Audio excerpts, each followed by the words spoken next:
Okay. So how's everyone? There's too much theory, not enough theory. We went through what I'll do. Just recapping, we've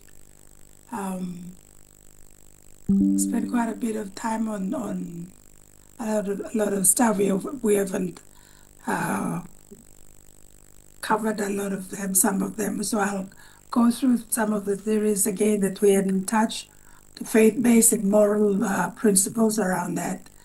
And then I'll recap on some of the adolescents because I sense that there's an area where we have a lot of issues that we can help ourselves just revisiting some of that stuff. And I've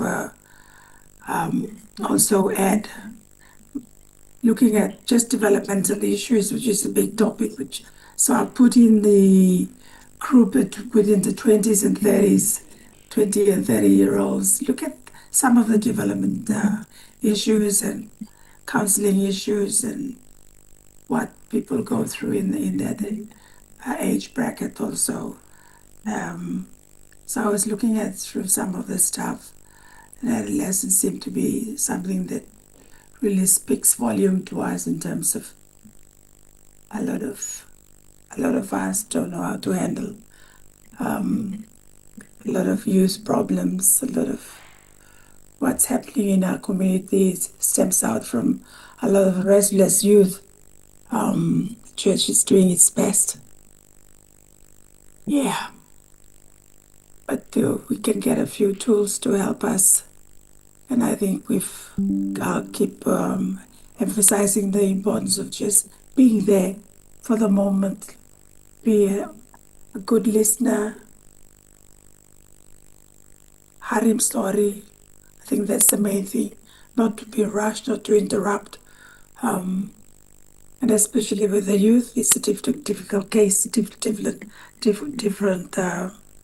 to an elderly person. But the youth, they'll know straight away when you're not there with them, even when you're sitting there. They can pick out so much more than we can in terms of our behavior, whether it's nonverbal or verbal. Yeah. So the theories is coming from a psychological space, as I was saying last time. I took a lot of those from the book. I think I'm not sure about Liam Mosby, the textbook I was using 2 years ago, because I only do this every second year. Every 2 year we run this class. It's not every year. So the first year I did was I came from a psychological platform a lot more, but then the counseling part was lacking. So I'm glad it's down to pastoral counseling where we go down to the nitty-gritty, even though we're just going through it. I'm hoping a lot more into the practical stuff come out in the second part of this, which is fourth term. Yeah, so I think we need to understand that what we do has has to be backed up with some theory. So that's why I pulled out a lot of those developmental theory. We looked at for. Tandy, sorry for disrupting. We don't have your PowerPoint on the screen right now. No, I haven't put. Okay, Sorry, okay, thank you, thank you. I've put the PowerPoints on week 7. The PowerPoints that I'll cover this morning. You play, look him. It's there. All right, thank you. But I'm just recapping what we've covered. Um, I haven't put the PowerPoint up yet. Me talk Thank you. talk past them. Yeah. So I think the main thing is I've put a lot of tables on this PowerPoint, and what I'll do, there's about 8, the different tables for each theory that we looked at, or we'll be looking at 2 or 3 more this morning before we go on to touch a bit more on the adolescence, and then we will be looking at the 20 and 30-year-olds, that age bracket, what goes on within that age group. And then we'll do some counseling role plays. So I'll try to do that. Even next time we'll be doing that a lot more. But I think what I was saying before, those who just came in, the theory, everything that is taught has got a base. It just doesn't happen from somewhere. Someone has created an idea and that's based on theory based.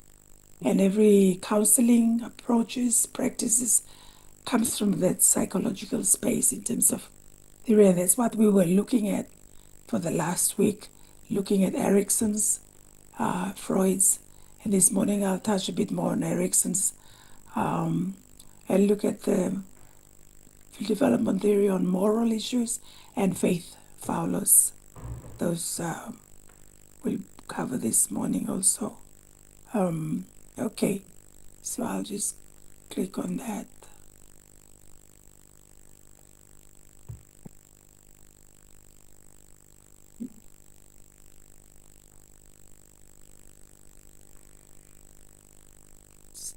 This we were looking at this last week, but I've modernized and I've had in this version. I've the last week still there, but I've put in a lot of tables where you can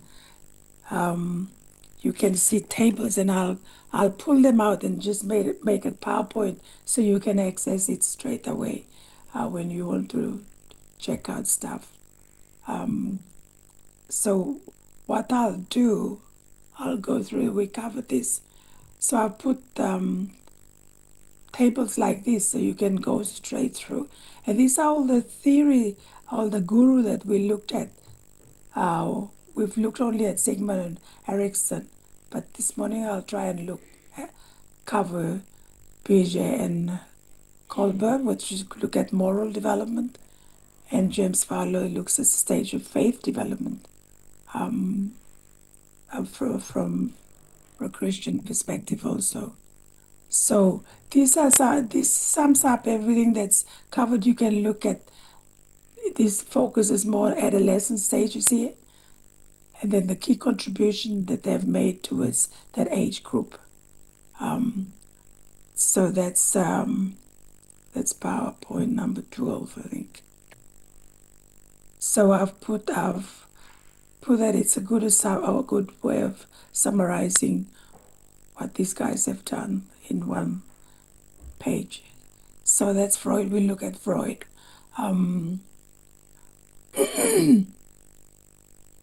Freud's got his own stuff too there, and at some stages I've actually simplified a lot of stuff to just be sort of simply English where people can understand.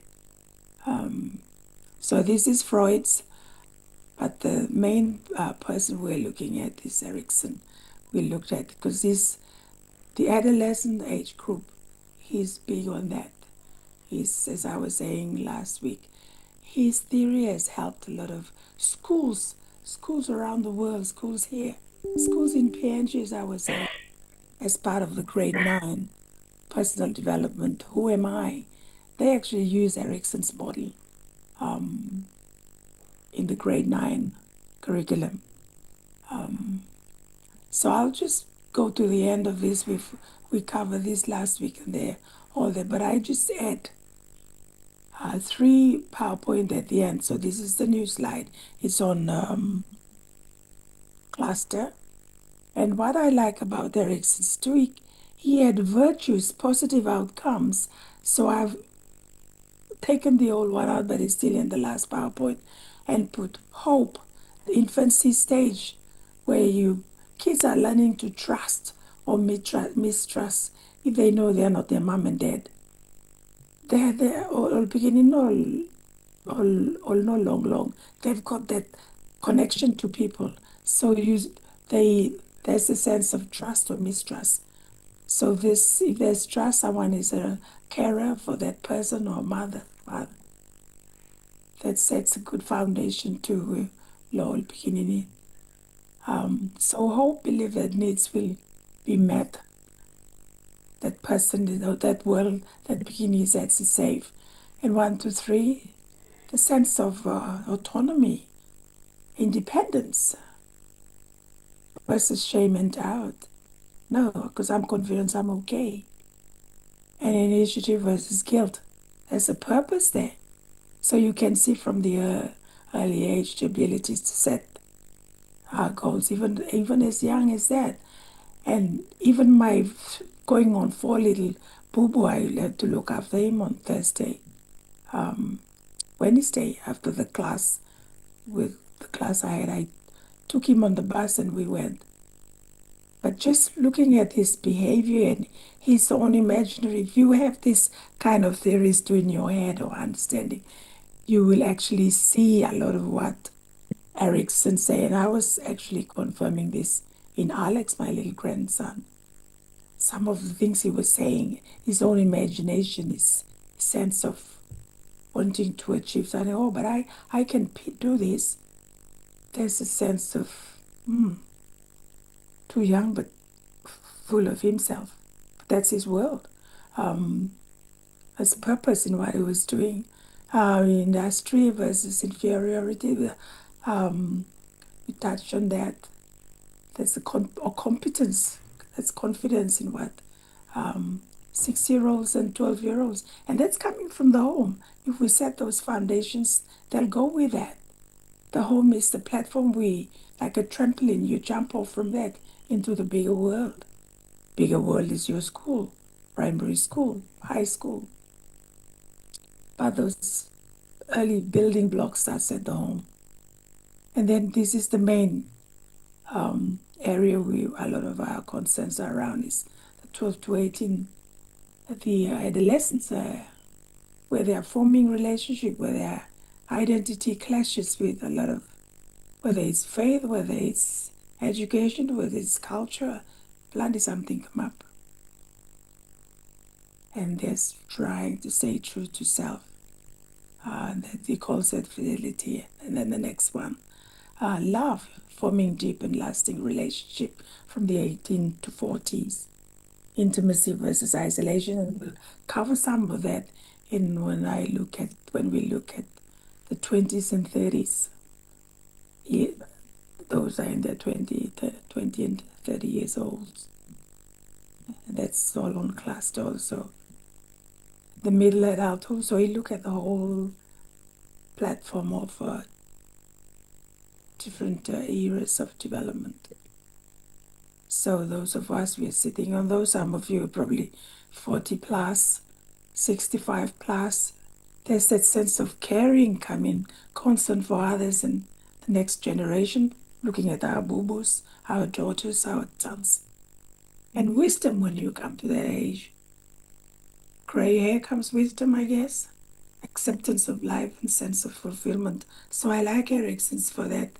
And each stage of Erickson's model highlights a growth challenge. There's always a challenge, but also an opportunity to gain a lasting strength. For Christians, these virtues, and we hear this word virtues too, and people share in the scriptures, hope, will, purpose, competence, fidelity, love, care, and wisdom, those 8 different outcomes of those stages, align with biblical principles of faith and character. Yes, so hope reminds us of our trust in God's promises. So I just wanted to, and then I add on to this new PowerPoint, so that's all on this week's week 7 stuff. So I like that. And will reflects the Spirit's power. That's talking about the willpower, enabling self-control, Galatians, purpose, the other outcome, and competence reminds us of God's calling to us to use our gifts. And fidelity mirrors loyalty to Christ, while love and care expresses God's command to love others. And finally, wisdom reflects a life lived faithfully and with eternal perspective. And this is talking from a Christian perspective platform. So I put in an old thing and I said, this is good, fits into what we are as pastors, as leaders, you can look at it from that angle, that each different level, different stages has a positive outcome to it. Looking at it from a Christ-like platform. Together, these virtues shape not just healthy individuals, but Christ-like disciples who grow through every stage of life. So if I accept Christ as a child, that permeates, that Christ walks with me through the different transition of stages of life, isn't it? You can look back at your own life, when did you accept Christ in your life? And you can see the difference in your life before that. Some accepted Christ earlier on and they're probably thankful for that because it steered them away from unhealthy behaviors and activities. But some have gone there, or I've been on the street, I've dealt with drugs, but there's still a space there. They can look back at that, and that, as we say, that still shape who they are, but they've turned and gone the other way because Christ has intervened in their lives. So those are the three main PowerPoints I wanted to add onto the last week's slides that I had those three, looking at those different attributes or outcome to Erickson's different stages there. So anyone got anything? I'll just go on to Piaget, the French theories on cognitive development. If anyone's finished, otherwise I'll just go straight into this. So I've got I've got also a table of his approaches.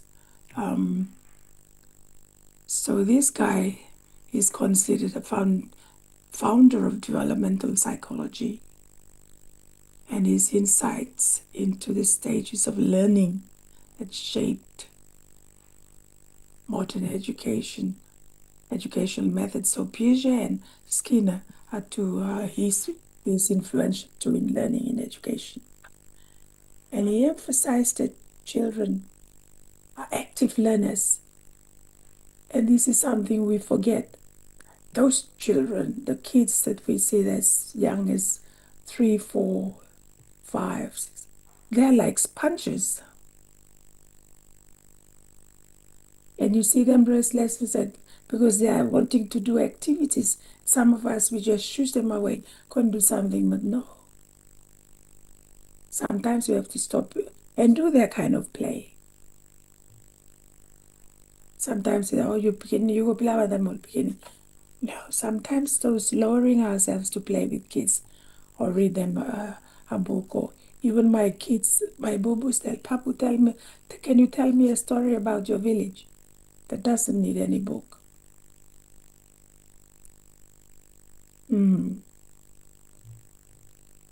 So they're active learners, and they are active learners by observing,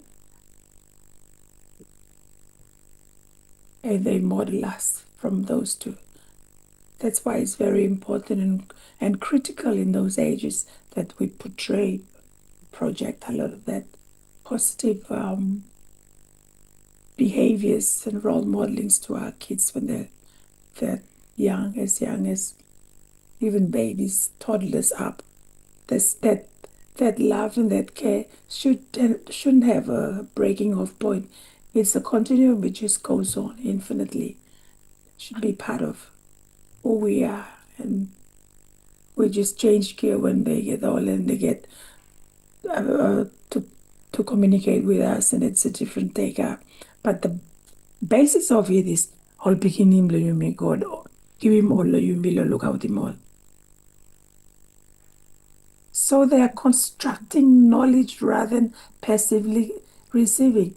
And me just even reminding me of this, all the stages. I'm conscious of just watching my grandkids from 2.5, now coming up for 6-year-old and 8, and even a 5-month-old boo-boo. They're always singing. You don't know what's in their mind, but when they learn to talk, they'll verbalize something, but they come out with some priceless things too. So this is Piaget as stages of cognitive development. I've simplified this thing too.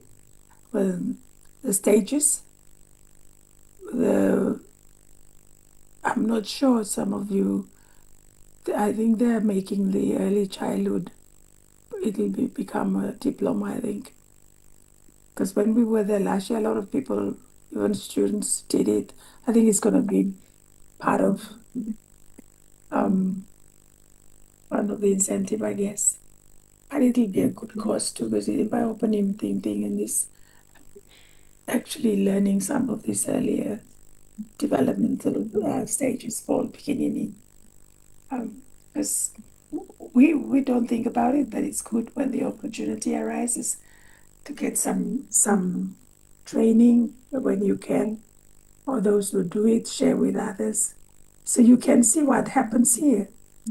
Sensory motors, when their motor skills are functioning, is where in the West they have given them lots of different toys, different activities. Probably they over toy a lot of homes with kids' toys, boxes of toys, where it stimulates them.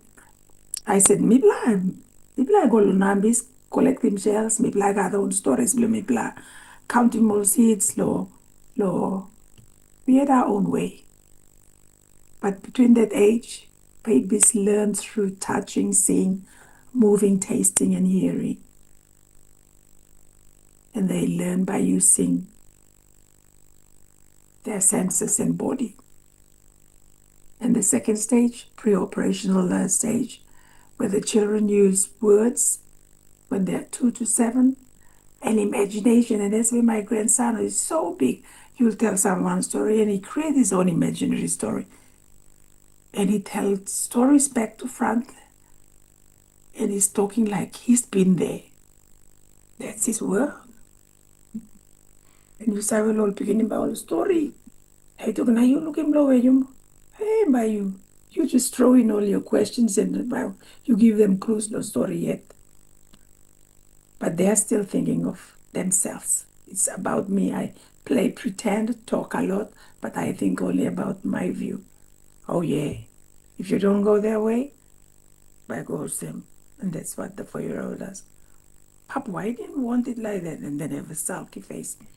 7 to 8, concrete cooperation. This is where kids start to work out what's real. I can solve real problems and see things the way others do. Me no baby now me look them how big man to look. Children think logically about real things. They can see or touch. They also understand other people's worldviews. But from 12, this everything is on operational mode. Teenagers and adults think about ideas, theories, and future. They can solve complex problems. Yeah, I can think about big ideas, plan ahead, and they start to reason out stuff. And that's where they can argue with you too, because they'll think their ideas. But they're doing this way, and you can see with you, your teenage son will say, "Oh, but so and so said this." You can say, "But that's them. This is our home. You set your own rules." Yeah, so you have that kind. You start to feel the tension. So there's Piaget's stages of cognitive development.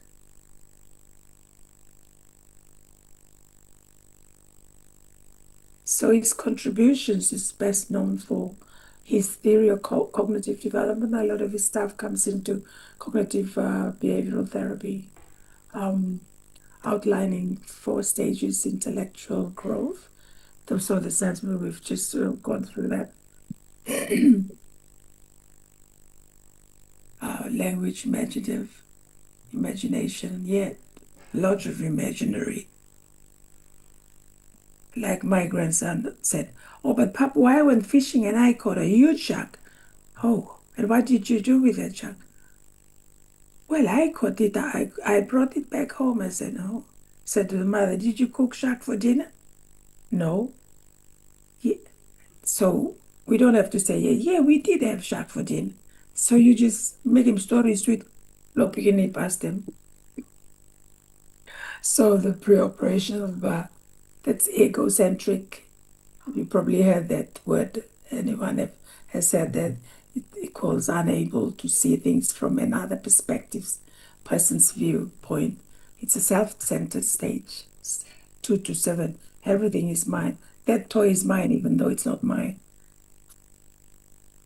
It's all centered on me. That's that age group. Yeah.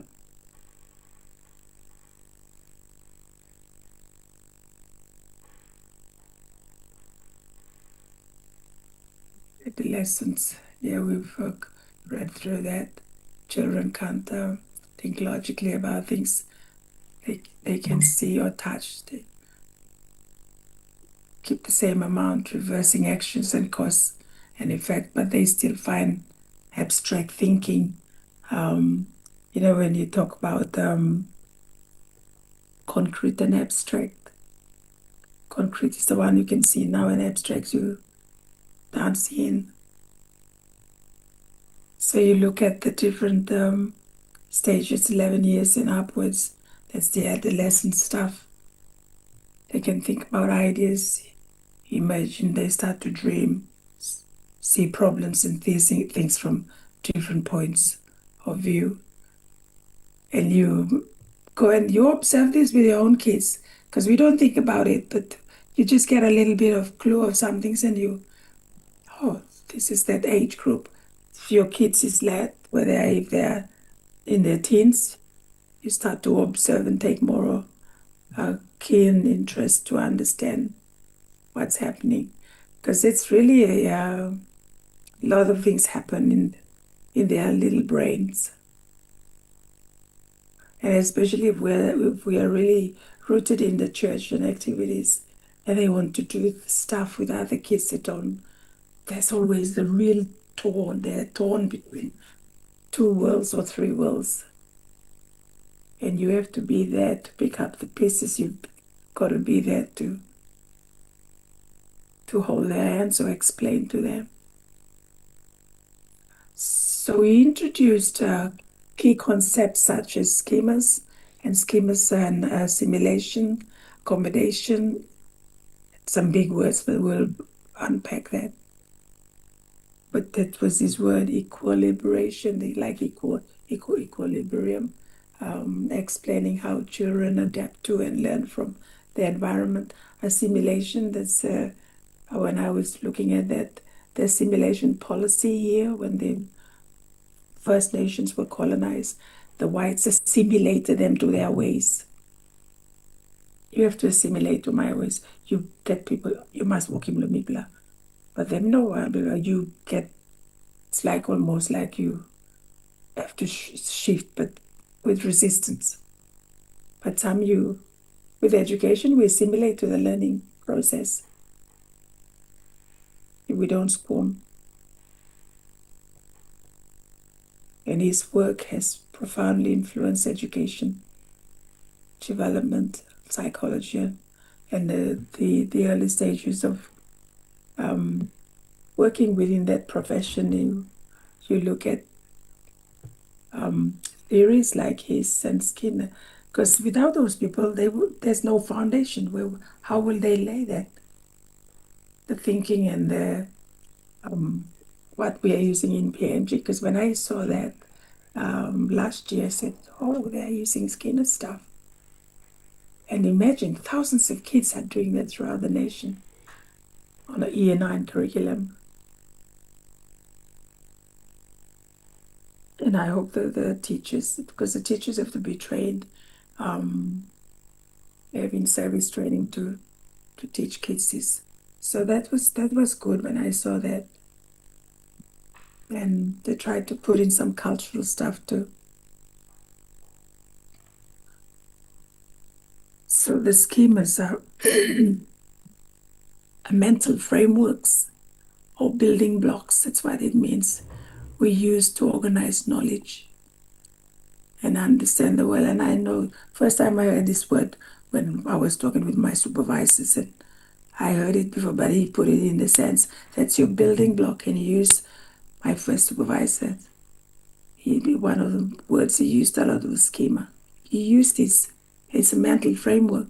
It's like when you do your essay or a major paper, you use schema as that framework.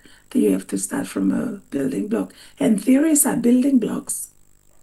Why I'm going through this. So you're grounded in theory and not just me getting stuff from me and not pegging onto something. You need to be.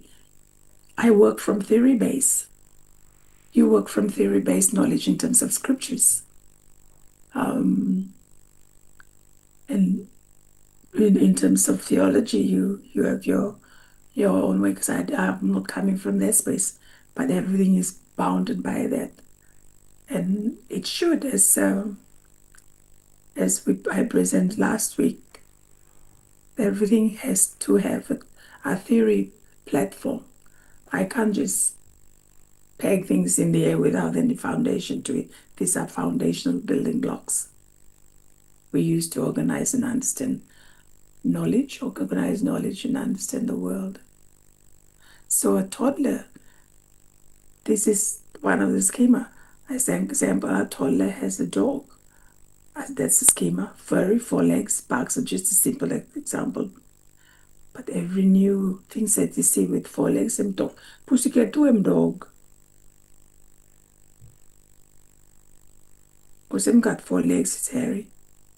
Until you learn it, then it's assimilated to that new understanding. I'm just trying to get from a child's perspective and using that example. Simulation, fitting new information into an existing schema. And that's what we do with education. Does it fit in with the existing schema, or we put that aside and we put a new platform for learning? So where's contextualization comes in? Or there's a schema for culture, a schema for theology, a schema for, or do we integrate? That's where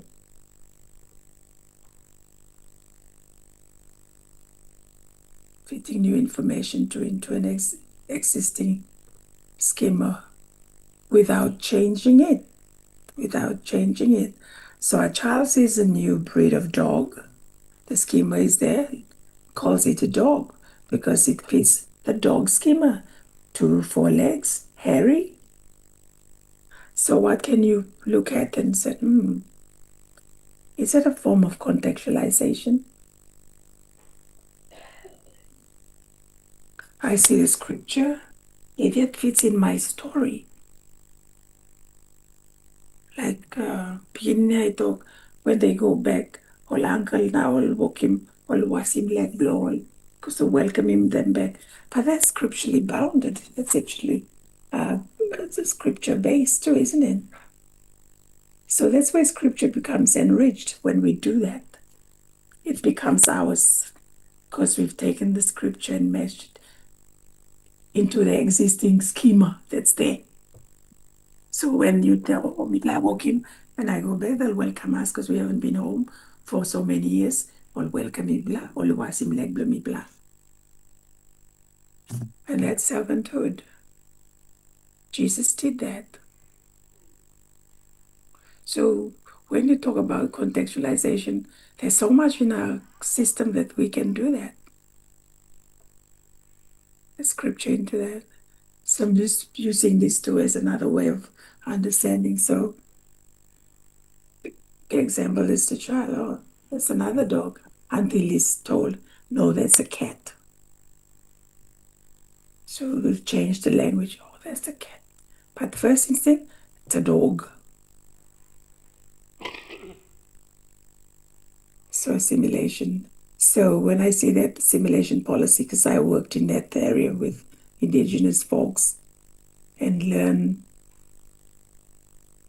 I did a whole year looking at Aboriginal studies, trying to understand why were these people done, why did this take place, what happened. So that shifted a lot of assimilation policies were bad. But from our learning point of view here, it's fitting new information into an existing schema. That's almost like this is our system. The scripture comes in. Can